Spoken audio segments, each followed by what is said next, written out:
अब ये सत्य ज्ञान है। अब इस सत्संगों को सुनकर आम व्यक्ति की जुबान पर यह सत्य ज्ञान चढ़ जाएगा और हो सकता है इस दास से भी अच्छी तरह कोई बहुत मीठी मीठी बात बना के इस ज्ञान को सुनाने वाला भी आपको मिल जाएगा। और आपके अंदर एक विशेष कमजोरी है हमारे अंदर कि हम किसी की लतीफेदार बातें सुन लो उस पर इतने प्रभावित हो जाते हैं बहुत गणे, फिर उसकी महिमा गाँव आइयो हमारे भी सुनाइयो सत्संग आजा हमारे भी। इससे क्या होगा कि आपके हृदय में उस व्यक्ति विशेष के प्रति अपने गुरुदेव से ज्यादा श्रद्धा बन जाएगी और ऐसा बनने से आप पतिव्रता पद से गिर जाओगे। ये गुरु महिमा माता है। गुरु को तजा बजा जो अनाता पशुआ को फोकट ज्ञाना, वो आपको मीठी मीठी बातें बता सकता है इस ज्ञान के आधार पर दे कुछ नहीं सकता। जैसे प्रधानमंत्री या मुख्यमंत्री किसी विशेष स्थान पर जाते हैं, उनसे पहले वक्ता बहुत कुछ बोल देते हैं, ऐसा जमीन आसमान मिला देते हैं, हमारी सरकार ये कर देगी, हम ये कर देंगे, लेकिन वो कर कुछ नहीं सकते, वो बोल सकते हैं। मुख्यमंत्री या प्रधानमंत्री आता है, 2 शब्द कहता है कि तुम्हारा ये काम भी हो जाएगा, तुम्हारी सड़क भी बन जाएगी, तुम्हारा वाटर वर्क्स भी बन जाएगा, तुम्हारा स्कूल भी बच्चों का बन जाएगा। उसने इतना ही कहना, वो उसके शब्द में शक्ति है और वो बोल रहे थे उनके शब्द में शक्ति नहीं है, वो नहीं कुछ कर सकते थे। ऐसे ही ये ज्ञान सुनाने वाले केवल व्यक्ति प्रभुता तो पा जाते हैं बोली समाज में, लेकिन इनके पास नाम देने का अधिकार है नहीं, शब्द शक्ति है नहीं, ये कुछ नहीं दे सकते। लेकिन हमारे अंदर एक विशेषता है या कमजोरी है, विशेष कमजोरी है। एक समय एक कमाल जो मुर्दा जीवित किया था कबीर परमेश्वर ने, अपने बच्चे की तरह रखा और उसको नाम दिया, सतनाम दिया। अब जवान बच्चा था, थोड़े से दिनों में सतगुरु की सुनकर बातों को बड़े मीठी मीठी बातें लतीफेदार सुनावर काफी संगत प्रभावित होगी और सब आकर कहे कि गुरुदेव बस कमाल तो आपको भी माफ करने वाला है, बहुत कमाल की बातें बताता है, बस हद कर रखी है उसने तो। कबीर साहब कहा करते थे, बातें बताना और बनाना ये कुछ और बात है और समाधान नहीं है तो वो बातें व्यर्थ हैं, चाहे कितनी मीठी बनावे। और ये कह देना कि आपके तुल्य है या आपसे भी बढ़ गया है तो भी आप पतिव्रता पद से गिर गए, आपकी भावना गुरु से अटकी, आप नामहीन हो गए, आपका नाम समाप्त हुआ। इतना ही नाजुक नाता इस प्रभु की भक्ति का है। कबीर साहब ने उस कमाल को भी समझा कि नादान क्यों अपने कर्म बिगाड़े, तू अपनी भक्ति कर ले, ना गधा बना हो, ऊपर तेरे ऊपर कृपा हुई है प्रभु की और अपनी भक्ति कर ले, इनको मत गुमराह करे। अब ये 2-4 बार सतगुरु ने उसको टोक दिया तो कमाल नाराज हो गया और जाकर के ना काफी दूर की तो और जाकर के कहीं पर अपना आश्रम बना लिया, क्यों वो चेले चपटे जो गुरुदेव के थे वो उसके ऊपर प्रभावित हो गए थे, उसकी मीठी मीठी बातें सुनकर कि आप वहां आश्रम बना लो, अलग से रहा करो। आश्रम बना लिया, कमाल गुरुद्रोही हो गया। और गरीबदास जी कहते हैं, गुरुद्रोही की पैड़ पे जय पग आवे वीर, 84 निश्चय पड़े नु सतगुरु कहे कबीर। पूरे संत परमात्मा तो कबीर परमेश्वर ने छोड़कर गुरुद्रोही हो जाना, गुरु से दुश्मनी कर लेना, बराबर में आश्रम बना लेना है, ऐसे ऐसे करना, ये गुरुद्रोही कहलाता है, गुरु की निंदा करना। तो वहां आश्रम बना लिया और ये हमारे जैसे भोले भगत मूड और कमाल था चतुर प्राणी, बातें वही बतावे लेकिन ज्ञान उसके पास नाम देने का आदेश था कोई नहीं। तो यहाँ कहा कि चतुर प्राणी चोर हैं, ये मूड मुग्ध है ठोठ और संतों के निकाम की इनके देगल जोट। इतने सत्संग सुनकर फिर भी आन संत से भगत से प्रभावित होते हैं तो उनको कोई ज्ञान नहीं, उनका पल्ला वो तो मूड है और वो मूड उन नादान नीचों जैसे ही कमाल जैसे के और उनके पीछे पड़े रहो और जाओ नरक में दोनों। अब कमाल वहां आश्रम बना कर रहने लगा, खूब मीठी मीठी बातें सुनाओ, वो जो श्रोतागण थे बहुत गुण आने लगे, आश्रम भर जावे, सत्संग सुनावे हर हफ्ते में एक दिन। अब क्या हुआ, कुछ दिनों के बाद उन श्रोता गुणों का नुकसान होने लगे, क्योंकि परमात्मा ने जो सहारा दे रखा था वो वापस कर दिया, कनेक्शन डिस्कनेक्ट हुआ, बिजली आई नहीं, पावर नहीं आई, तो पंखे चलने बंद हो गए, तो उनको सुविधा समाप्त हुई। कुछ दिनों में उनकी वह सब हानियां होने लगी। अब आपको कितने ही मीठी बात बताता हो कोई और एक नुकसान हो जावे, आपने उस संत की बात कति नहीं सुनावे, दोबारा नहीं जा सकते वहां पे। तो ऐसा ही पहले तो मीठी मीठी बातें अच्छी लगे थी क्योंकि अच्छा सुरीली आवाज थी, जवान लड़का था, खूब बोल बोल को सुनाओ था। थोड़े से दिनों में वहां पर 5 व्यक्ति जान लग गए अब कमाल ने सोचा भाई की बात हुई, कोई भी नहीं आता। तो उसने क्या किया कि गुरुदेव का भंडारा करेंगे कबीर साहब की, कहते हैं वर्षगांठ बनाएंगे, जन्मदिन, ये उसने समय निहित कर दिया और जगह जगह प्रचार कर दिया। तो सोचा, गांव में बहुत कुछ कहा, तो वो निश्चित जब दिन आया सबको कहा कि सब दूध देकर जाना नगर निवासियों को, और खीर बनाएंगे, भंडारा करेंगे साहिब के नाम पे। अब उस नगरी वालों में कबीर साहब की कृपा से ऐसी चेतावनी, अंदर से ऐसी धारणा भर दी कबीर साहब ने कि हर व्यक्ति, क्योंकि जून का महीना कबीर साहब की जयंती जून में आवे, जेठ में, उसमें दूध भी पशुओं के नीचे बहुत कम हो जाता है, बहुत कम दूध वाले पशु दूध देते हैं। तो हर व्यक्ति के मन में ऐसी धारणा भर दी कि मैं आज सुबह भंडारे में बख्तो दूध डालाऊंगा और दूध की जगह पर पानी डालाऊंगा, जल। और किसने दिखा है मेरे एक गिलास पानी में, और सब तो दूध डाले ही डालेंगे, वहां मेरा एक गिलास जल होगा तो क्या पता लगेगा। अब ये सोच के सुबह उठे और लोटे में जल भरे और ढके कपड़े से ढककर, और वहां जाकर कहे सतसाहेब महाराज जी, कमाल का सतसाहेब भाई, सतसाहेब आ गए? कहां जी? दूध लाए हो? कहां जी? डाल दो वहां पात्र में, बाहर एक पात्र रखा था। अब जाए और पात्र पे भी कपड़ा डाला हुआ था, कपड़ा ऐसे करे और नीचे डालने पानी चल पड़े। सभी के सभी, कोई एक आधा तो दूध लाया नहीं, सभी की ऐसी धारणा होगी लोटा लावे और सतसाहेब बोले और दिखावे कि हम लाए हैं, और ड्राम में डाल जावे। वो सुबह पानी का ठोक दिया, वो जल का भर गया सारा। अब कमाल बड़ा प्रसन्न हुआ कि या तो सारा ही गांव झुक गया या तो 5-4 ही आते थे। उसने सोचा कि फिर तेरे पे गांव प्रसन्न हो गया। अपने जो हमारा करते आश्रम में चले चपटे, उन तो बोला कि अभी बना लो, आज तो खीर और दूध खूब ठाठम ठाठ हो गए। अब उन शिष्यों ने, वहां के सेवकों ने उठाकर देखा वो पर्दा उस मटके का, उस पात्र का, उस ड्राम का जिसमें दूध डाल रहा था सारा गांव, वो तो पानी का भरा। कमाल से कहा शिष्यों ने, सेवकों ने कि महाराज जी तो दूध नहीं, वो तो सारा गांव पानी से भर गया। उसने, कमाल ने देखा, कमाल है, ऐसी बात थोड़ी हो सकती है। देखा तो वो पानी ही पानी था। इतना शर्मिंदा हुआ, वहां से रात को उस आश्रम न छोड़कर ना जाने कहां मरा जा गए। ऐसे कहते हैं गुरुद्रोही की पैड़ पे जय पगावे वीर, वो 84 निश्चय पड़े नो सतगुरु कहे कबीर। गरीबदास जी कहते हैं कि ये चातुर प्राणी चोर हैं, ये मीठी मीठी बात बनाने वाले बात वही बता रहे हैं, लेकिन उनके पास नाम देने का आदेश नहीं है तो जीवन खो रहे हैं। ऐसे ये गुरुद्रोही जो होते हैं, गुरु जी से अलग होकर के उन अपने भोली आत्माओं को गुमराह जरूर कर लेते हैं अपनी मीठी बात बना के, और वो अनजान लोगों को गुरु से भी अच्छा है तो बहुत अच्छी बातें बताता है, तो इतने में भी बात बिगड़ जाती है। गुरु को तजय बजय जो आना पशुआ को फोकट गया ना। उसके लिए कवि गरीबदास जी कहते हैं कि ये चातुर प्राणी चोर है, विचक्षण है। ये चतुर प्राणी दिखे सियाने पर वस्तु नहीं, न उनके पास नाम देने का आदेश और न ही वो सत्य ज्ञान है। चोर है मूड मुग्ध है ठोठ, जो इतने सत्संग सुन के भी उनके पीछे लगे वह कहते हैं ठोठ। तो संतों के नहीं काम के उनके देगल जोट, वह उनके साथ, उन विचक्षण चतुर प्राणियों के साथ ही मरने योग्य हैं जो इतना सत्संग सुन के भी उनकी बातों में फंस जाते हैं। ऐसा कहा। कुछ दिनों के बाद कबीर साहब ने यह भ्रम तोड़ना था कि नादान संत और महंत अधूरे गुरु कहते हैं कि इस स्थान पर आओ, यहाँ पूजा कर जाओ, तुम्हारा कल्याण होगा। इस धाम में, इस स्थान पर नहीं आओगे तो तुम्हारा कल्याण नहीं होगा। इस भ्रम को तोड़ने के लिए काशी में कहा करते थे वो अधूरे संत और महंत के जो काशी में मरता है वो सीधा स्वर्ग जाता है, और मगर मत मरना कोई भी, वो तो भगवान शिव ने श्राप दे रखा, वो पवित्र धरती नहीं है, पृथ्वी नहीं है। और कबीर साहब कहा करते सत भक्ति करने वाला शास्त्र अनुकूल साधन कहीं भी प्राण त्याग दो, चाहे वो स्वर्ग, चाहे वो बनारस में या चाहे मगर में या कहीं पर भी उसका शरीर पूरा हो जाए, वो अपने यथा स्थान पर जाएगा जहां की उसने भक्ति की है। इस भ्रम को तोड़ने के लिए कबीर साहब कहते हैं कि मैं मगर में प्राण त्यागूंगा। वैसे तो वो मालिक थे, प्राण क्या त्यागना था, पर लीला की।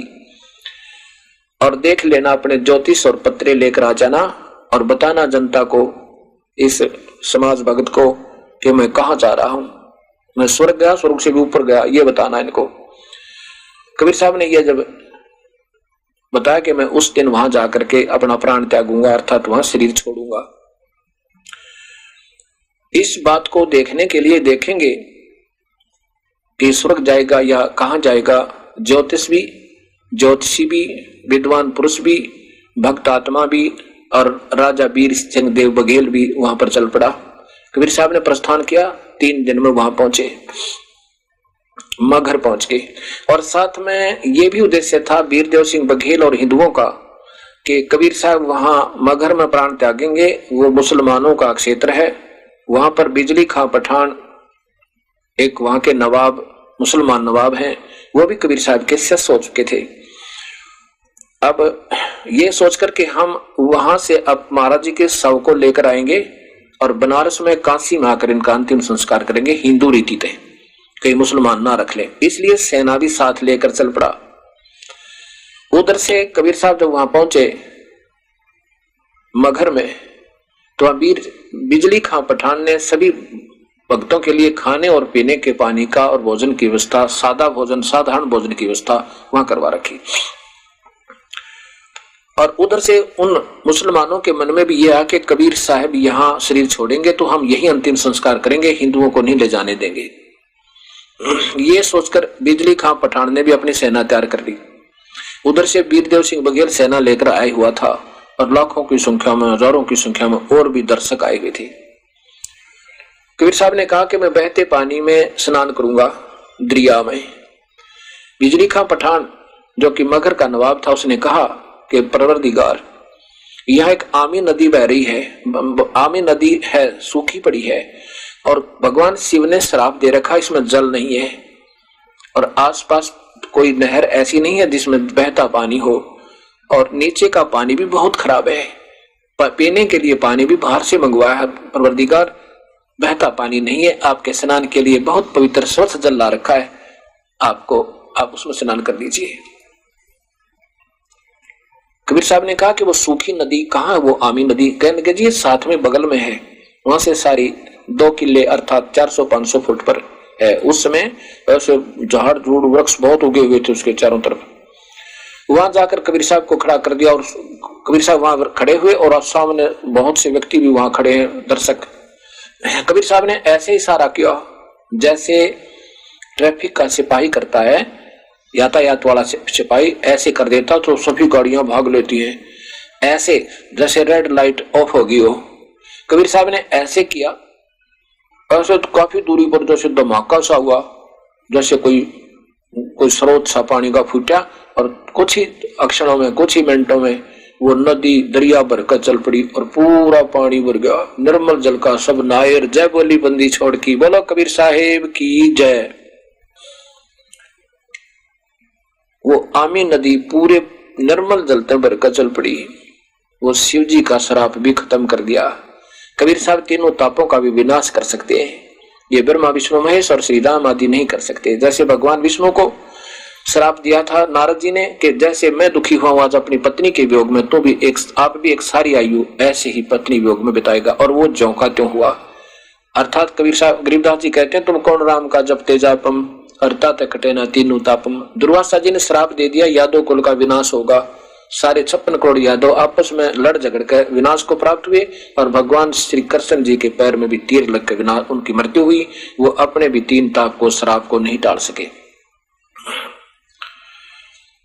अब कबीर साहब ने कहा भी एक चादर नीचे बछाओ और एक ऊपर ओढ़ूंगा, 2 चादर ला दो। नीचे एक चादर बिछा दी, ऊपर सुगंधित छोटे छोटे 3-3, 4-4 इंच, 6-6 इंच फूल बिछा दिए नीचे का सुगंधित। गुरुदेव ऊपर लेटेंगे। अब देखा कबीर साहब ने कि भाई ये सेना किस लिए लाए हो, वीरदेव सिंह बघेल और बिजली खां, ये सेना किस लिए लाए हो?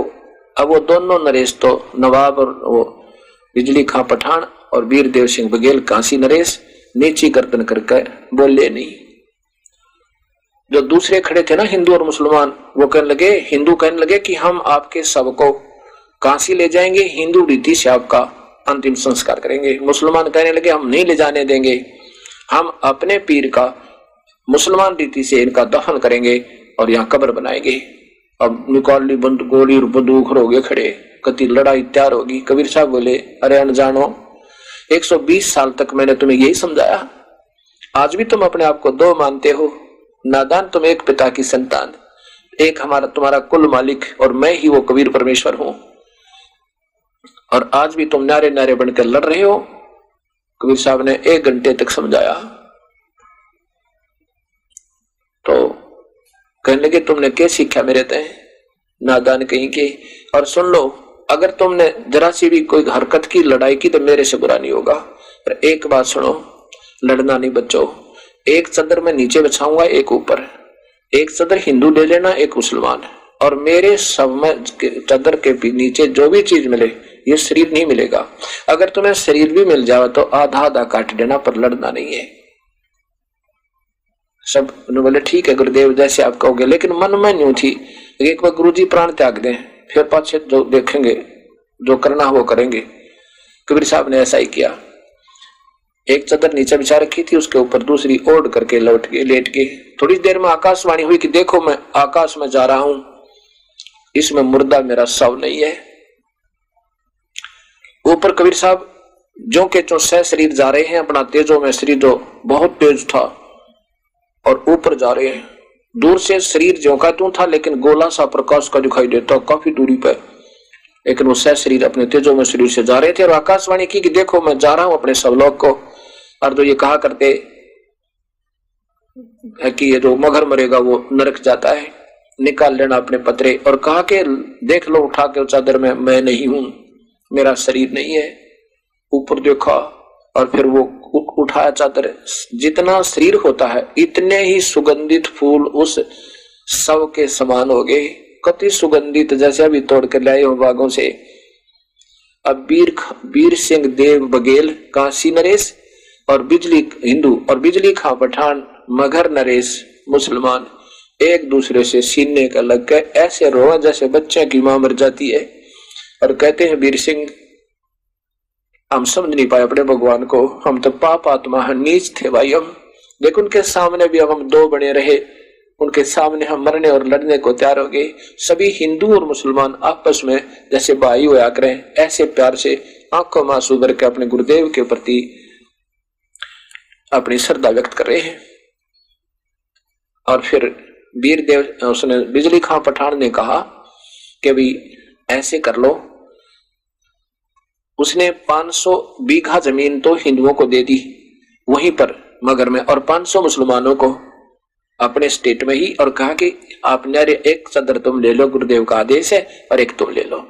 आधे आधे फूल ले लिए, आधे आधे फूल और एक एक चदर लेके आपस में ज्यादा से ज्यादा उन दोनों यादगारों का 50, 60 या 100 फुट तक का डिफरेंस है, अंतर है, वही बना रखा है। नीचे फूल दबाए और चदर रख दी, और फिर उसकी यादगार बना रखी है कि ये ऐतिहासिक और धार्मिक यहाँ सत्य कथा हुई है, और ये जो कि तुम ऐतिहासिक सतल बना हुआ सदा याद रहे। आज दोनों वहां बने हुए ये दास 2-3 बार देख रहा है। उसमें से कुछ फूल और लेकर हिंदू वहां ले आए, कहा कबीर चौरा बना दिया काशी में।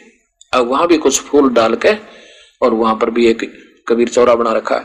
भाव ये है कहने का कि ये कबीर परमेश्वर थे, ये सहस्री आए थे और सहस्री वापस चले गए थे। ये पूर्ण परमात्मा है, अनंत कोटि ब्रह्मांड के मालिक हैं। बोलो सतगुरुदेव के जय।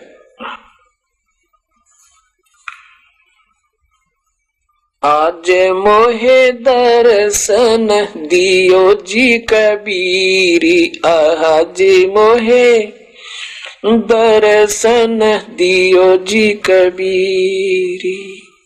सतलोक से चल कर आए, सतलोक से चल आए, काटन यम की जंजीरी, आज मोहे दर्शन दियो जी कबीरी, आज मोहे दर्शन दियो जी कबीरी। तुम्हारे दर्शन से हमारे पाप कटत हैं, थारे दर्शन से हमारे पाप कटत हैं।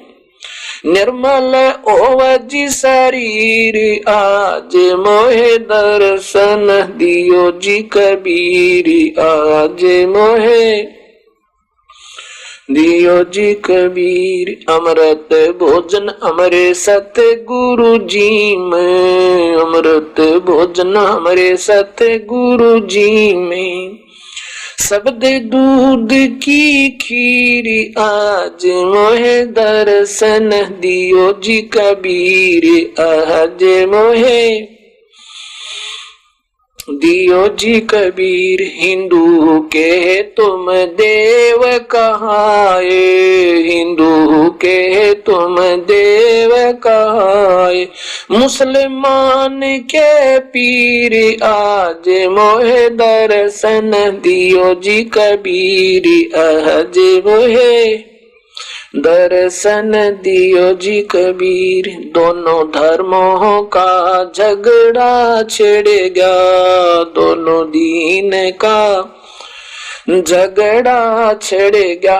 टोहे ना पाए शरीर आज मोहे दर्शन दियो जी कबीर, आज मोहे दर्शन दियो जी कबीर। धर्मदास की अरज गुसाई, धर्मदास की अरज गुसाई।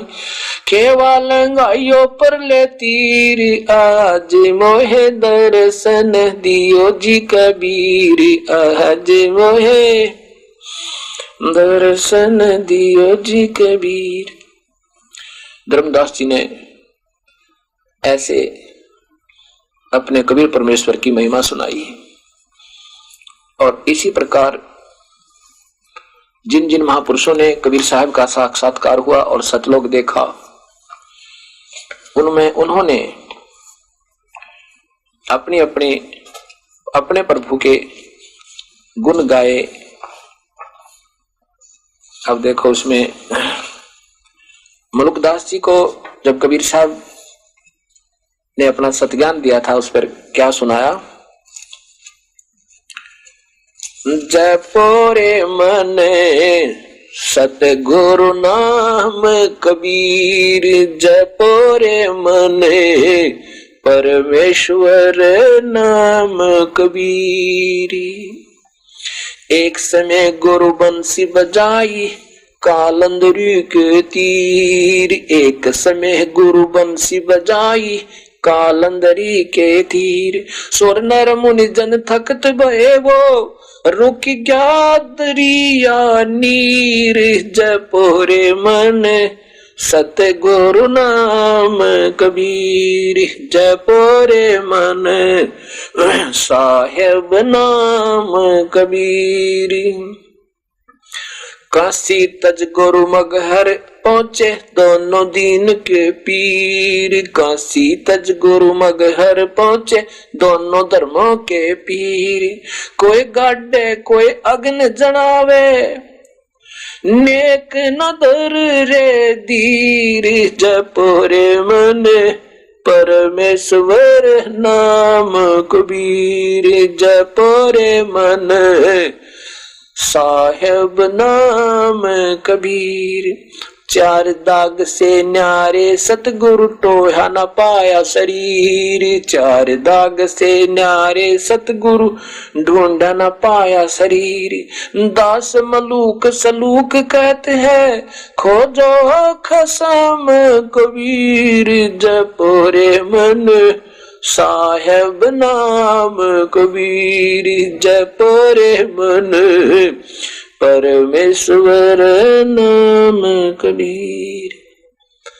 मलुकदास जी कहते हैं जपो रे मन उस परम पिता का नाम कबीर जो उन्होंने हमें उपदेश दिया, उस मंत्र का जाप करो। एक समय गुरु बंसी बजाई जमुना के तीर, जैसे भगवान श्री कृष्ण ने भी मुरली बजाई थी, उनकी भी मुरली में कसक थी, लेकिन कबीर साहब पूर्ण परमात्मा की जो मुरली में कसक है वो उनसे कोई असंख्य गुना ज्यादा होती है। तो कबीर साहब ने भी वहां उस जमुना के किनारे एक बार प्रकट हो गए और मुरली बजा के दिखाई। उस समय कहते हैं स्वर्ग और नर सब देवता के वहां चारों तरफ से ऊपर आकाश में देख रहे हैं, और गंगा जमुना का पानी भी स्थिर हो गया, जाम हो गया उस बंसी ने सुनने के लिए। एक समय गुरु बंसी बजाई कालंदरी के तीर, और सुर नर मुनिजन सब थकत भये हैं, रुक गया दरिया नीर। काशी तज गुरु मगहर पहुंचे, वो दोनों दीन के पीर। काशी ने छोड़कर गुरुदेव मगहर गए। दोनों धर्मों के गुरुदेव, हिंदू और मुसलमानों के। और कोई गाड्डा कोई अगन जरावे और नेक निदर दे दीर। चार दाग में नहीं आया प्रभु कबीर साहब, कभी नहीं आते चार दाग में। जैसे चार दाग होते हैं, जैसे एक तो आकाश में ऐसे जंगल में डाल देते हैं सबको, कोई ऐसे भी कबीले होते हैं। और कोई जल प्रवाह कर देते हैं मृत्यु होने पर। और मुसलमान जमीन में कब्र बना देते हैं, हिंदू जला देते हैं। ये चार दाग अर्थात अंतिम संस्कार करने की विधि तरीका चार प्रकार से होता है। कहते ये भी उस प्रभु के शरीर का कभी नहीं होता। चार दाग से रहित न्यारा सतगुरु ढूंढा न पाया शरीर। और दास मलोक सलोक कहता है, सलोक कहते हैं मैं सत कहूं कति हृदय से। उस खोदो खसम कबीर, खसम माने कुल मालिक कुल धनी, कबीर परमेश्वर को ढूंढ लो। मूर्ख मनवा काल की चिंता क्यों सताती है, सतगुरु अपना साथी है, सतगुरु हरदम साथी है। गबन गऊ काट कर डाली कैसी करी ढठाई, कह सिकंद इसे जीवित कर दे जब मानो तेरी खुदाई। बच्चा गहू तत्काल जवाई फिर दूध दुआती है, सतगुरु अपना साथी है, सतगुरु हरदम साथी है। मूर्ख मनवा काल की चिंता क्यों सताती है, सतगुरु अपना साथी है, सतगुरु हरदम साथी है। इंद्रमती पर काल झपट्या सतगुरु करी सहाई, कमाल कमाली जीवित कीने सत कबीर दुआई। इंद्रमती पर काल झपट्या सतगुरु की सहाई, कमाल कमाली जीवित कीनी सत कबीर दुआई। सिकंदर की जलन बुझाई वो तो करामाती है, सतगुरु अपना सतगुरु हरदम साथी है। मूर्ख मनवा काल की चिंता क्यों सताती है, सतगुरु हरदम साथी है, साहेब अपना साथी है। बिजली खान पठान समझाया और इब्राहिम सुल्तानी, हिंदू राजा वीर सिंह ने सीख गुरु की मनी। बिजली खान पठान समझाया और इब्राहिम सुल्तानी, हिंदू राजा वीर सिंह ने सीख गुरु की मनी। वेद कतेब का एक कहानी कोई जात न पाती है, सतगुरु अपना साथी है, साहेब हरदम साथी है। मूर्ख मनवा काल की चिंता क्यों सताती है, सतगुरु अपना साथी है, सतगुरु हरदम साथी है। जो चाहे सो कर दे सतगुरु भरम पड़ो मत कोई, सेव दर पे शीस चढ़ाया पीछे करी रसोई। जो चाहे सो कर दे सतगुरु भरम पड़ो मत कोई, सेव दर पे शीस चढ़ाया पीछे करी रसोई। माँ बेटे की 84 खोई ये कथा बताती है, सतगुरु अपना साथी है, सतगुरु हरदम साथी है। मूर्ख मनवा काल की चिंता क्यों सताती है, सतगुरु हरदम साथी है, सतगुरु अपना साथी है। जगन्नाथ का मंदिर बचाया जल्दी न करी चढ़ाई, साहेब कबीर के तेज के आगे फीका पड़ गया भाई। जगन्नाथ का मंदिर बचाया समुद्र ने करी चढ़ाई, साहेब कबीर के तेज के आगे फीका पड़ गया भाई। विपर रूप धर देई दुहाई मेरी नहीं पार बसाती है, सतगुरु अपना साथी है, साहेब हरदम साथी है। मूर्ख मनवा काल की चिंता क्यों सताती है, सतगुरु अपना साथी है, साहेब हरदम साथी है। राज दरबार में साहेब कबीर ने पग पर डाला पानी, जगन्नाथ के पांडे के पैर किया पड़गी आग बुझानी। राज दरबार में साहेब कबीर ने पग पर डाला पानी, जगन्नाथ के पांडे के पैर किया पड़गी आग बुझानी। दूत भेज कर पूछी कहानी, ज्यों की त्यों ही पाती है, सतगुरु अपना साथी है, सतगुरु हरदम साथी है। मूर्ख मनुआ काल की चिंता क्यों सताती है, सतगुरु हरदम साथी है। उबलते तेल के बर्तन में डाले वह बंदी छोड़ कबीर, शेख तकी कह मंत्र से तेल की ठंडी कीन तासीर। उबलते तेल के बर्तन में डाले वो बूंदी छोड़ कबीर, शेख तकी के मंत्र से तेल की ठंडी की करी तासीर। उंगली डाली ना सही पीर, सिकंदर को मूर्छा आ जाती है, सतगुरु अपना साथी है, सतगुरु हरदम साथी है। मूर्ख मनुआ काल की चिंता क्यों सताती है, सतगुरु अपना साथी है। साहिब कबीर को काटन चाला वो शेख तकी जलील, आर पार तलवार निकल जा समझा नहीं खलील। साहिब कबीर को काटने चला वो शेख तकी जलील, आर पार तलवार निकल जा समझा नहीं खलील।